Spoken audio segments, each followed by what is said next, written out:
Telefon, ki ga je odložila na mizico v dnevni sobi, je neumorno zvonil.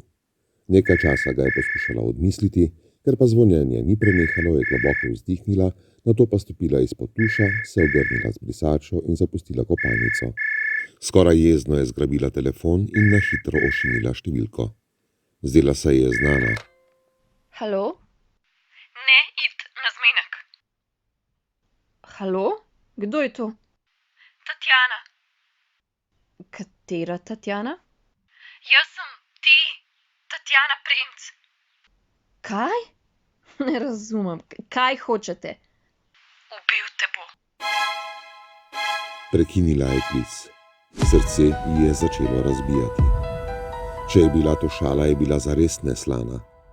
Odložila je telefon, pogledala v strop in jezno zavzdihnila. Vrnila se v kopalnico. Še preden je vstopila, je ponovno zazvonilo. Jezno se je obrnila in odkorakala nazaj. Ista številka. Ej, stara, ne se zajebavati z mano. Ni fajn tole. Ne mu verjet. Kdo ste? Ti, jaz sem ti. Prosim, če nehate. Prijavila vas bom policiji. Adijo. Poslušaj, prosim, ne id na zmenek, ker te bo ubil.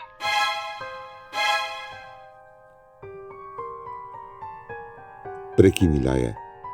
Skoraj je odložila telefon, ko jo je prešinilo, da bi ji morda poklicala nazaj, samo da vidi, če bo prepoznala glas. Poiskala je spisek klicev in že je hotela pritisniti kliči, ampak ji je prst zastal. Prav tako kot dih.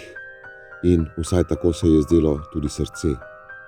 Prepoznala je številko. Bila je njena.